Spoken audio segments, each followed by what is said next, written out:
Yeah, it is a pleasure to be here today, and we are in the middle of a fairly extraordinary election campaign. I think if you took us back 6 or 7 weeks, there's not too many people who would have claimed to know exactly what was going to happen as we are now 2 weeks out. And I certainly welcome any questions you've got more generally.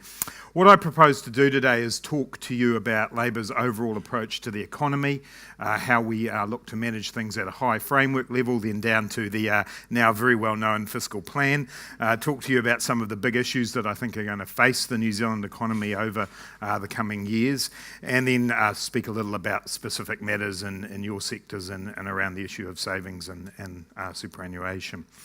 And I'm sure when Stephen was here yesterday, he would have talked to you about the way in which the New Zealand economy is going well, and there certainly are indicators that point to that.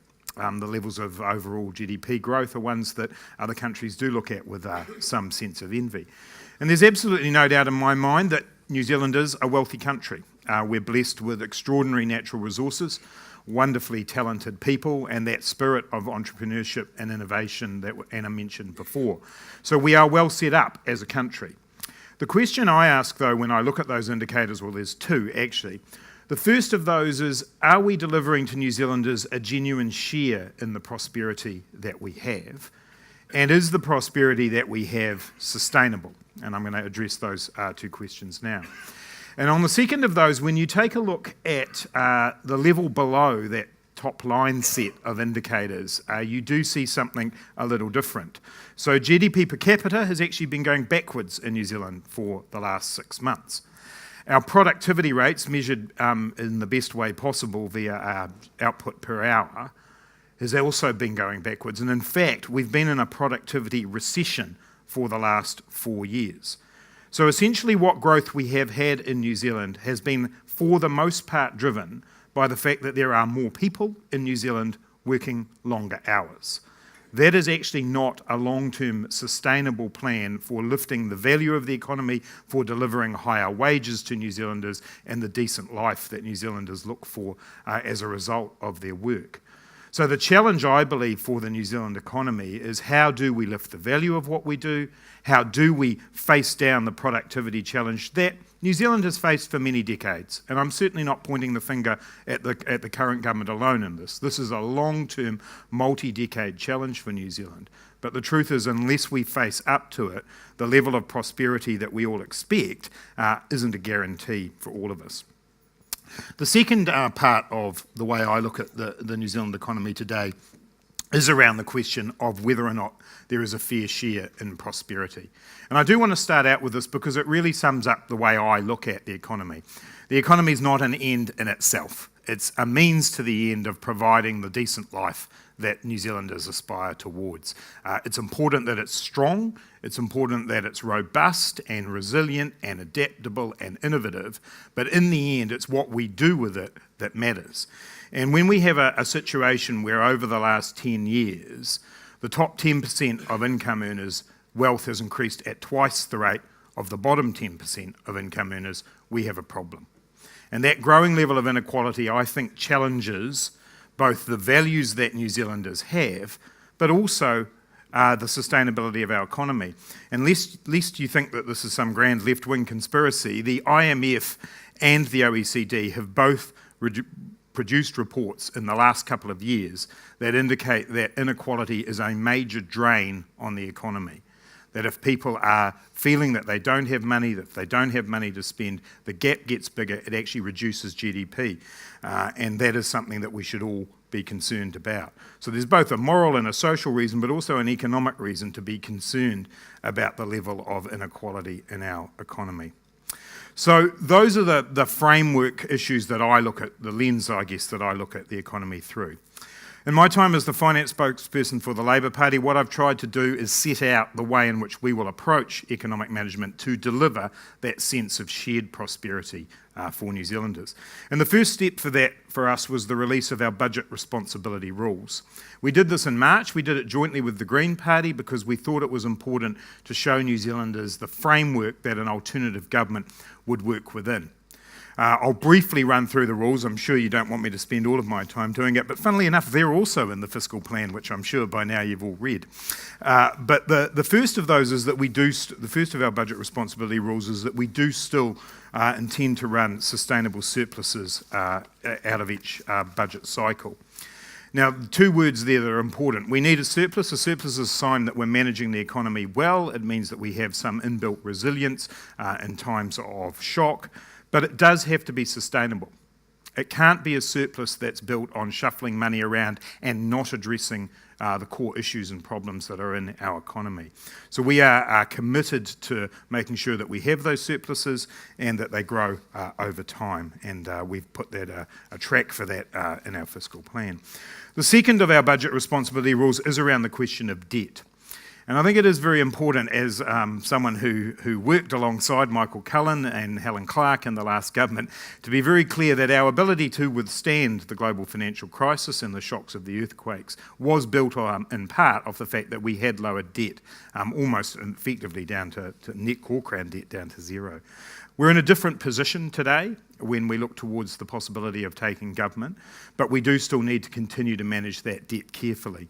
So our proposal is that within 5 years of taking office, we will have reduced net core crown debt to 20% of GDP. Stephen may or may not have told you yesterday that the policy of the national government is to do that by 2020. The difference, if you actually put it together, is the fact that we'll take 2 years longer to reach the same target.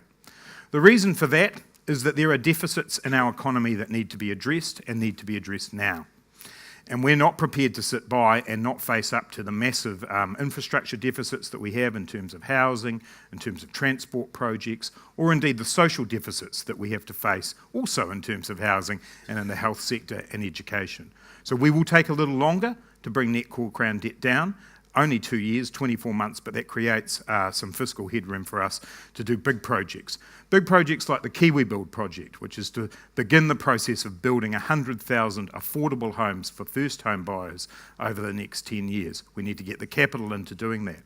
Another issue which I know is important to you and relates to the third of our budget responsibility rules is also having a focus and a priority on long-term investments, in particular the super fund.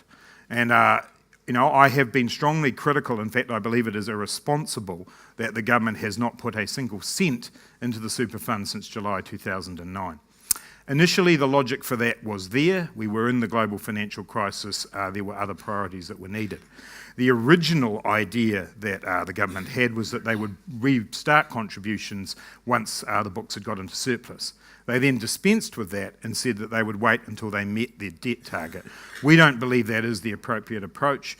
We know that the super fund is a high-performing fund, 10% return on average. The cost of borrowing is significantly below that, and we do need to be doing something now to ensure that the super fund can do as it was scheduled to do, start paying out in the 2030s and start contributing to about 13%, I think it is, of future super costs.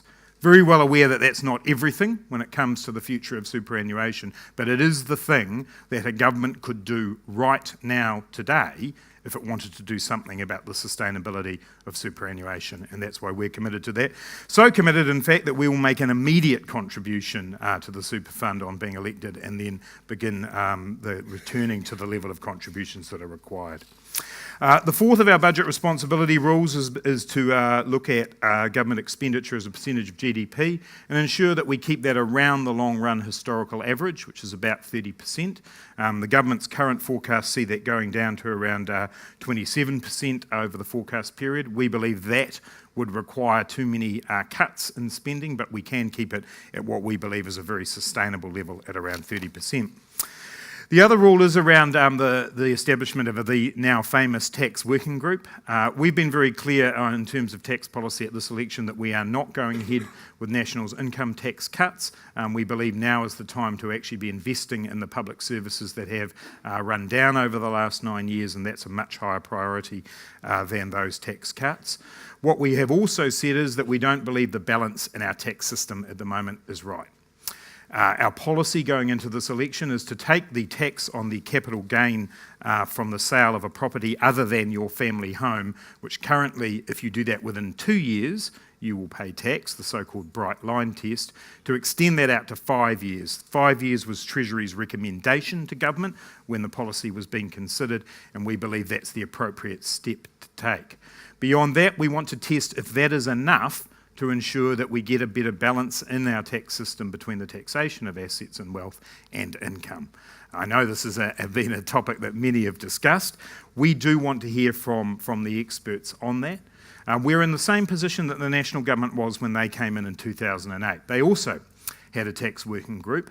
The difference between us is that we are going in being open about what we're looking at, the direction of travel we're going in. Unfortunately, the government didn't do that, ruled out some tax increases, which they then did, in particular in relation to GST. I do just want to mention the final rule very quickly, because I know some of you heard from Oliver Hartwich this morning, and that is that we want to establish a budget accountability office that will actually hold us to account for meeting those fiscal rules. We think it's important that New Zealanders have confidence that we're going to do that, and that office will also have the ability to cost opposition party policies, and wouldn't that have been handy in recent times? So that's the broad framework. The fiscal plans come out. The fiscal plan, as hopefully we've all established now, does not have an $11.7 billion hole in it. It was checked by Bill. It's been looked at by every economist in New Zealand just about now. I know that the New Zealand Initiative, who are hardly the great friends of the left, have also indicated that they believe that it all adds up. We have taken a different approach to the National Party in terms of being much clearer about our forward spending track in core areas like health and education and the police. We believe that's important. That's how we are able to show New Zealanders what are our priorities, and then we do have cash that is left over. We'll have to be careful with that cash, as any government would.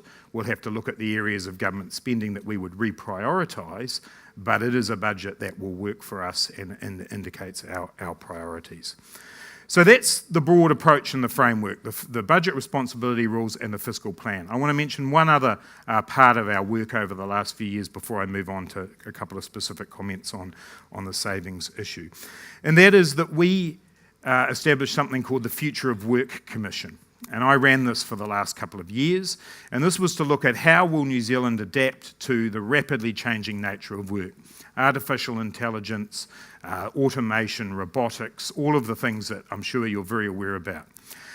We undertook this, we spoke with hundreds of people and we produced a report, futureofwork.nz, if you want to look it up.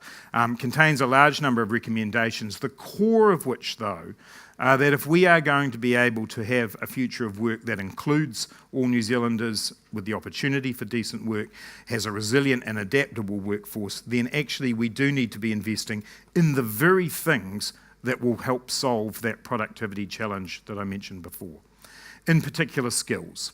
And that would be the single message that we got from employers and indeed from workers as well, is that if we are going to face these challenges of the future, we need to be continually upskilling ourselves and retraining. So that's why we're investing so much in making sure that there's access to post-secondary school training and education for everybody, but also for those who need to retrain. And we've committed to making sure that those people can be part of accessing more easily the opportunities that come to them in the future. It's also why we've prioritised the importance of a greater investment in research and development. We spend under half the OECD average on research and development. Private sector investment in research and development is a third of the OECD average. So we have proposed returning to an R&D tax credit regime that will give businesses, particularly larger businesses, certainty about their investment in innovation, which is critical to driving the productivity program that we talked about before. We also do need to work on the core infrastructure of New Zealand, not only in terms of issues like housing, but particularly in terms of transport, and making sure that we have regional development that actually supports people to have an opportunity to live in other parts of New Zealand other than the beautiful city of Auckland. And we've announced a number of regional development initiatives in that regard. I want to mention one last thing on that. It's a small thing, but I think it's very relevant to your sector and provides me with a little bit of a segue into that, which is one of the big things that came out during the Future of Work discussion was what skills and attributes are employers looking for. And interestingly enough, almost universally, it was the idea that people would be creative, good collaborators, be empathetic, good at solving complex problems. The chief executive actually of a large financial services company who came all the way from Australia to talk to me about this project, thumped his hand on the desk and said, "I just want to employ decent human beings. I'll train them, but I just want to employ decent human beings." So we are committed to making sure that our education system works towards that. We've committed to a complete revamp of the careers advice and guidance process in schools to make sure that people are actually receiving the kind of advice that is appropriate for a modern world. Sadly, in too many schools, the careers advisors look like the one that I had when I left school 28 years ago, who was the high school's Latin teacher who'd been there for 34 years. You could find him because his pipe smoke used to drift down the hallway, and he sat in a room with a whole lot of faded pamphlets about potential job opportunities from the 1960s. We can do so much better than that, and indeed we need to do so much better than that so that we don't have 70,000 young people not in employment, education or training as we do at the moment. As a part of this, we have launched the idea of a school leavers toolkit, and in that toolkit will be information about your roles and responsibilities as a citizen in terms of civics, the ability to get a driver's licence, which we know from employers in Auckland is holding back a huge number of young people, but also financial literacy skills. And whilst there are people in the room here who've done a very good job of getting that into some schools and some programs, it's by no means universal, and it's certainly by no means universal depending on what time in your life you leave school. Looking at the clock, I don't have time for a diversion into the story of my stepson and the purchase of a $1 down car, but let's just say it didn't go well. So it is vitally important that those financial literacy skills are actually part of every school leavers toolkit, and we've committed to that and committed the resources that are required to making that happen. Just briefly then, in terms of where we're heading with savings. I've talked about the super fund already, so you know what we think there. We think that the work that the Financial Services Council has done in terms of the recent survey is very, very useful. The Labour Party remains committed to moving towards a universal KiwiSaver system. We were very proud 10 years on of what's happened. I was talking to Michael Cullen about it the other day, and he had genuine fear when KiwiSaver was launched that people just wouldn't get involved, and lots of incentives were put in place to make sure that they did. And now we have a situation with 2.7 odd million Kiwi savers, which is absolutely terrific. The big challenge then is how do we reach the remaining people? And I think all of you in the room will know that the vast majority of those people are low-income New Zealanders. And so simply jumping and saying we're going to make the scheme compulsory and you all have to be in and you'll all do it now isn't actually going to work, it's not going to be equitable, and it's not going to be fair. So we've looked closely at some of the recommendations that you've put up, and they do provide a good blueprint to start working through that process. But we're not going to rush into it, but we are committed to making sure that KiwiSaver continues to be a good and high-performing scheme. In terms of some of the flexibility issues that Anna mentioned before, we similarly have an open mind to that and want to make sure that those who can save more are in a position to be able to do so. We do believe that KiwiSaver funds generally have been fairly well managed in New Zealand, so you'll be pleased to hear all of that. I'm giving you the tick on that. But we do need to make sure that the level of information New Zealanders have about how their funds work and what the value of additional contributions for them increases. And so we're very keen on making sure that we pick up some of those changes as well. Looking at the clock, I will stop there. And make sure that we've got plenty of time for questions. But I'll leave you with this thought that in the end, New Zealand is a country that can be very proud of what it's done in terms of establishing a decent quality of life for its citizens. The reality, however, is that today not every New Zealander is getting to be part of that dream. We can be so much better than we are today. We do that by continuing to build a strong economy and build the innovation, the diversity in our economy and the resilience in our economy. But we have to keep remembering what the economy is for. And the economy is for people and making sure that they have a decent life. Thank you. Shall we take a seat? Yeah. Sit over there. And I'm glad that Grant stopped early because we have got loads of fantastic questions. I'm also glad that he picked up the I Will Be a Politician document off the Career Advisor's desk many years ago because he's doing a great job. I actually wanted to be, when I left high school, they asked me what I wanted to be, and I said I wanted to be either an actor or a lawyer, and now I've got a job where I do both. That's great. So let's kick straight to the questions on the board because there are so many. Look, if we assume that change is coming, can you talk to us about a Labour Greens Maori Party coalition versus a Labour New Zealand First? Yes, well, that one is above my pay grade. Look, I mean, the reality is that, as I mentioned at the start, the budget responsibility rules that we laid out, we did that together with the Green Party. I'm not sure if James Shaw from the Greens is speaking at this conference at all, but many of you, I'm sure, will have heard James speak at other events. And James is, he's a person with a business background. I regard him as someone that I can work with very, very well. And so, yep, that's part of that. So I think we've given a good signal on there. I'm not at all certain about what Winston's bottom lines are. David Seymour tells this joke that he's got more bottom lines than a 100-year-old elephant. I would never tell that joke. So, yeah, we'll just have to see about that. I guess, I know I'm taking a little bit of time, but I guess I do just want to make the point, particularly maybe some of our visitors from across the Tasman who are in the room, which is that every government that has been formed in New Zealand under our proportional representation system has been a minority government or a coalition government. So we are used to doing this. This is not new. And actually, having now said that, made that joke about Winston, when I was working for Helen Clark, was when we were in a coalition with New Zealand First. It was actually a very stable government. And in fact, did a whole lot of important things, including, among other things, KiwiSaver. So actually, it is quite doable. New Zealand is used to doing this. We might just all have to be a little bit patient after the 23rd of September. Good, thanks, Grant. Jackie Dean's committed to a review of the Insurance Act and other antiquated legislation, of which there is a lot. Yes. Will Labor also commit to this review? Look, I don't think we've got a specific policy on it, but I would like to see a review of the Insurance Act. I think for a lot of, and it may not be for exactly the same reason that the person who's put the question down has put it down, but I come at it from quite a practical perspective. I'm the MP for Wellington Central. In the wake of the Christchurch earthquakes and then the latter Wellington and Kaikoura earthquakes, a lot of Wellingtonians are quite confused about insurance.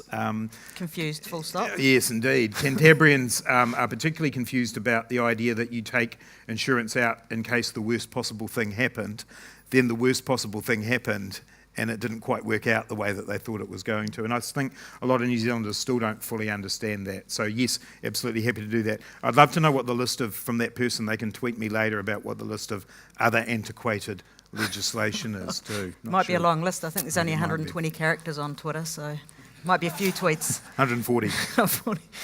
Look, you mentioned you want to resume payments to the New Zealand Super Fund. Would you do that while New Zealand remains, I guess, with a budget deficit? And isn't that a little like borrowing to play the share market, as it were? It's the classic argument, isn't it? Look, what we have is a very high-performing fund, and great credit to the people who've run the super fund for us. I think the maths actually play out very well for making those contributions. As I say, the economy has got itself back into surplus. That's good. We're all very pleased by that. Now is the time to take a look forward. I don't think we can afford to have such a short-term focus that we don't do that. Obviously, you can't put all of the money in there, and no one's ever suggesting that. But I believe that the original policy National had of going back and we're in surplus is fine. Right, Labor stands for generational change, but insists on super age of 65. Is that not failing this generation? No, it's not. I mean, we've had a good long look at this, and one of the issues we've got is that because the time frames around increasing the age of super are so far out that actually by the time we get to the point that that Nationals proposed, life expectancy would have gone up even more. So I'm not sure how much you're really going to be saving at that point. The other main reason that our policy shifted on this, and I think we should acknowledge that we did have a policy of lifting the age. The other reason that our policy shifted on this was because when you start looking at the number of exceptions that you would have to start making, it does make the scheme somewhat difficult. So for instance, if you genuinely believe that somebody who's in manual work is going to is going to, have to perhaps even potentially stop working even before 65, but certainly not beyond that. You're talking maybe up to 30% of people. Then you start looking at Māori and Pacifica with lower life expectancy. So how do you deal with that? So look, our decision was we want there to be certainty about this. From a contribution point of view, we're spending around 4.8% of GDP on super. It's going to rise towards 8%. The UK is already spending 6.1% of GDP, US 6.9%, Germany 10%.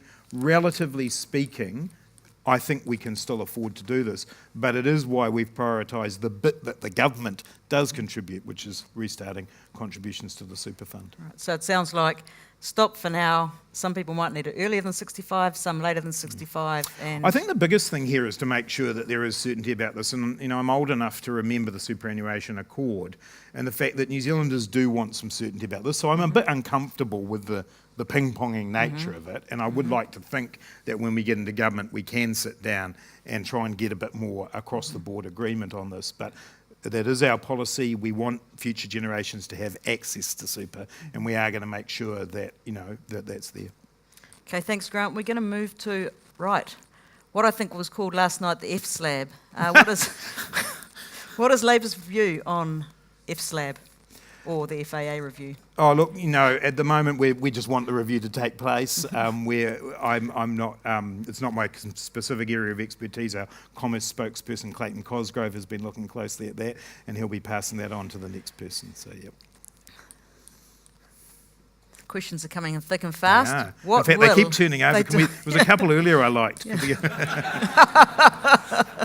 What will a Labour-led government do to ensure efficient and effective delivery, brackets, speedy, of the delivery on the change aspirations to address social and infrastructure improvement? Yeah, no, it's a really good question. And for us, that's why, straight away when we get in, that's why we want to start the Kiwi Build process immediately, like get the capital there to start building those affordable houses straight away.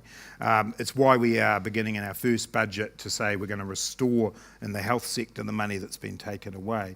We obviously don't want that money to be wasted. No government wants that to happen. And in fact, if you take the health sector as an example, it's one of the reasons why you don't throw all of the money that we believe should have been in there for the last 6 years back in straight away, because the capacity of the system actually isn't there to do that. In terms of infrastructure development, I'm a very strong believer in having a broader infrastructure plan for New Zealand. And there was a moment the other day when the government announced the idea of a National Infrastructure Council, where in principle that's a really good idea, to actually get the best thinkers in New Zealand around the table about how we plan our infrastructure. The bit where we differed from the government was their sort of obsession with PPPs for things like schools and hospitals, where we don't think they're appropriate, as opposed to some of the core infrastructure, things like roading, where we do think it could work. But actually having that longer term plan is very important. Related to that, and related to the sustainability or the effectiveness question, and I wonder whether Oliver talked to people about this earlier today, is the role of local government in making that happen, because a big chunk of our infrastructure is actually managed and controlled by local government, who find themselves in a variety of financial states. We do need to develop a better partnership with them around how the revenue is, how they access the revenue that they need.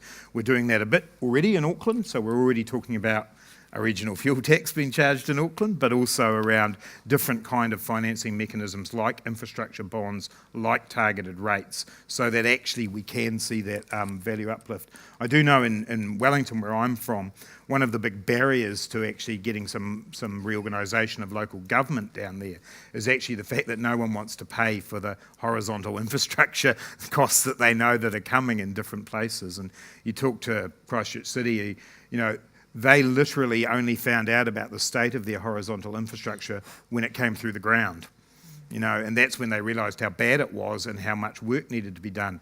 All around New Zealand, you have municipal authorities who are staring down the barrel of that. We've got to come up with a way that we can work better with them and ensure that the revenue's there. Okay, thanks. We're heading back, to tax. New Zealand's got probably one of the harshest tax regimes for savings in New Zealand. I guess as part of the tax policy, or many taxes, that Labour are working through, Would you consider changes to the savings taxation regime to encourage more savings from New Zealanders? So that isn't on our agenda at the moment. I know that'll be disappointing for people in the room here today, but we can only bite off what we can chew. And I think you're seeing right at the moment that you do have to, contain the issues that you want to look at. I appreciate the point that's been made around savings, and we do want to encourage savings. But no, that's not proposed to be part of our review. But the tax working group may well pick it up when they... Well, they could, but that's not what we're asking them to look at. Right, here's a long one. Does Yeah. Labor have a plan to reduce the excessive numbers of trucks on our congested roads and move more freight on the underutilised rail lines? Additionally, is there a priority to construct the full rail line versus light rail from Auckland CBD to the Auckland Airport? Right, I'll answer the second part first. So no, we've gone with the light rail option. I'm very well aware that there's quite a divergence of view in Auckland between heavy rail and light rail. What we do want is the light rail, which we have proposed to the airport, to connect up with the rest of the rail lines across this region and taking us back out towards Hamilton and Tauranga, and we've actually proposed developing those lines and making sure that we can use them not just for freight but also for passenger transport as well. In terms of, I see they took it away, but it is up there. In terms of the first half of the question, absolutely. And one of my criticisms of the last 9 years is that the government seems to think that the New Zealand Transport Authority is not NZTA but NZRA, the New Zealand Roading Authority. It is actually meant to be a genuine multimodal transport-based organisation. We do need a much better transport strategy rather than the sort of more randomised project-based that we've seen recently. So we very much want to see our rail network developed. I'd also throw coastal shipping in there as well. I don't think New Zealanders have thought enough about the fact that actually we've got a series of not deep water ports, but certainly coastal ports that could be used a lot more. If we actually integrated them into a properly maintained rail network, then actually we'd be doing well. So yep, we are looking at a reprioritisation within the way we fund transport to get much more of a multimodal approach. I am finding that word hard to say this morning. And one more port with Winston's demands on Northport. Yeah, look, my view, I mean, whenever I say this and I talk to people in the port sector, they all roll their eyes at me, but I genuinely do want a national port strategy. And I realise that there are some barriers in the way to that, particularly to do with who owns what ports. But actually, as a country, it would make much more sense to us to actually have a small country to have a national port strategy, understanding that, and I know saying this to a room full of Aucklanders, but understanding that your port out here is never ever going to be able to take the new generation of major freighters in terms of the size of them, the depth of them. So you have to start thinking, is that the right place for it? Is there another place for it here? But I'm not committing. Is that one of Winston's bottom lines? It is one of Winston's right, bottom okay. lines. Thanks. Look, I think when you said national port strategy, you meant nationwide port strategy, I as certainly opposed to did. nationals. It's a bit difficult for me. It's a bit difficult for me because my favourite current band is called The National. They're playing at the Villa Maria Winery in February, so it's very difficult. So when I listen to them, in my head, I call them The Labour, just so I can cope with listening to them. Right, good comments. Let's move on. Good comments on the health system. Surely there are savings reducing the number of DHBs. What are your thoughts on that? Okay. Gosh, you financial services type have got a broad range of interests, don't you? Yeah, look, one of the things you hear back from people in the health sector is please don't take all of the pieces and chuck them all back up in the air again. You know, people have long memories in the health sector, and they are concerned about whether or not they feel that, you know, a big restructure in the number of DHBs is the answer. In fairness to the current government, they have started to move towards much more of a shared service model in the health sector, and I do think there's a lot more that we could do there. But I am really concerned about that as a basic bottom line of a decent society, is knowing that wherever you live, you've got access to good health services. Now, not that there'll be a tertiary level hospital in a small town, but that you know that you can reach those services. And so, no, you know, I'm not so focused on the number of DHBs. I am focused on making sure we understand, the health sector understand our goals. And I could go into a bit of a diversion about that, but it particularly is around primary care and preventative health, mental health, which I just think has turned in. I know the crisis word gets overused, but it is a crisis in New Zealand. A 60% increase in people seeking mental health services, but only a 20% funding increase. So mental health has to pick up. So do other issues like, the usual ones around elective surgeries and oral health care. That's a good question. Yeah, so you talked about shared prosperity and inequality being a drain, and here's your chance to get another voter. Tell us more about reducing the inequality gap. A compelling vision on this will get my vote. Yeah, very good. And a big part of that is that Future of Work report that I talked about before, which is that there's a huge risk in this technological revolution that actually the gap gets bigger. Because if you're a person who's got the skills to write the apps that we all use on our phone, your value goes up. If you are the person who left school with no skills and is maybe working as a driver, you're likely not to have a career in a few years with driverless cars and drones and things. So a big part of that is giving people access to education and retraining throughout their lives and making sure that they can lift their skills that way. Another part of that is addressing the housing crisis. The biggest driver of growing inequality in New Zealand is to do with housing. We've got the lowest home ownership rates that we've had in 60 years. We've got people paying extraordinary rents, so that's why we want to build houses and crack down on speculators. And yeah, we do want to lift wages as well. And the government can do a little part of that in terms of lifting the minimum wage and making sure that we work towards a living wage in the public sector. But the biggest part of solving the wages dilemma is all of the productivity stuff I talked about before. Can we just go a little bit further on the inequality gap? I guess, look, a lot of low-income New Zealanders are not in KiwiSaver or contributing to KiwiSaver.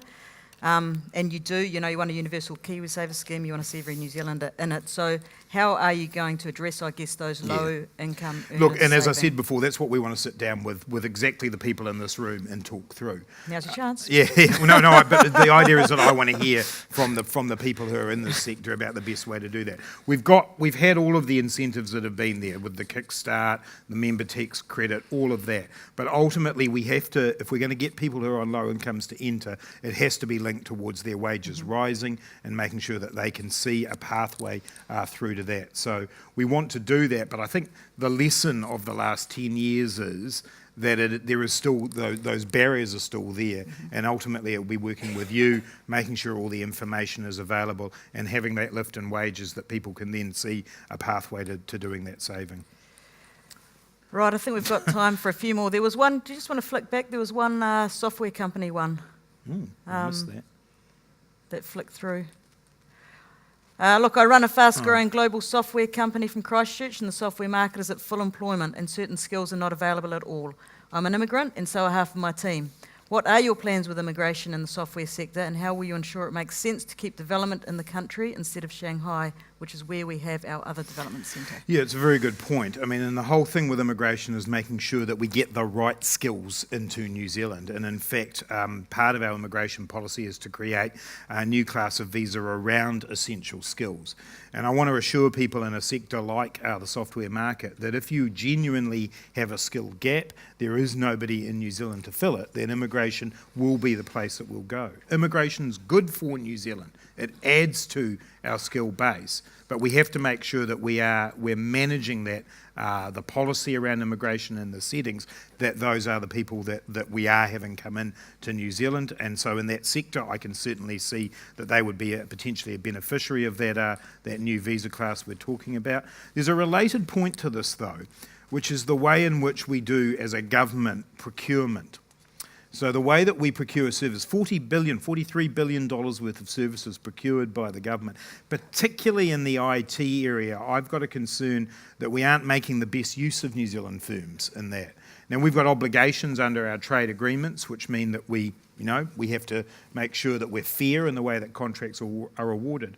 But most of our trading partners make sure that when they're setting up those contracts, they have criteria that say, how will New Zealand jobs grow out of this? And we've got to do that as well. And particularly in the tech area, every massive IT project in New Zealand government has either had a huge problem and fallen apart or cost us a lot more. And I'm a big advocate for taking a look at those contracts and breaking them apart a bit so that smaller firms can have a decent go at it, Part of that requires the government itself to have better procurement expertise, and so that's something we want to work on for exactly for those people. All right, we've got 2 more questions, so let's run with the house prices. If you win the election, how far would house prices need to fall before you concede you have made a policy error? That's a little bit of a pejorative question there, isn't it?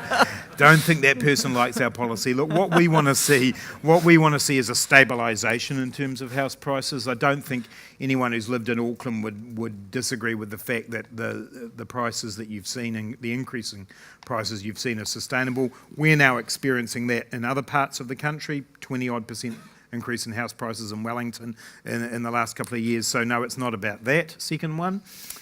Oh, look, I think it's a similar story. So if we got one more, we have time for one more coming through from the question board. No. Yes, no? Yes? Technology. Talk among yourselves. Yes, technology is pretty speedy, here we isn't are. it? So look, why not incentivise students by else offering the last year of study for free? Are you concerned your initiative will lead to higher first-year dropout rates, therefore wasting taxpayers' money? I wonder if this is my friend Karen who asked me this exact question on Facebook last night. So if it is Karen, hello. No, I think there's 2 kind of misconceptions there. One is that the policy for 3 years free is predicated on you passing your courses. So that's the first thing. It's not a complete free pass. The second thing is that it's not just about university study. And this links back to the comment I made before about careers advice and guidance. We've got to have more people going into trades, into vocational training, into work where they do workplace-based training.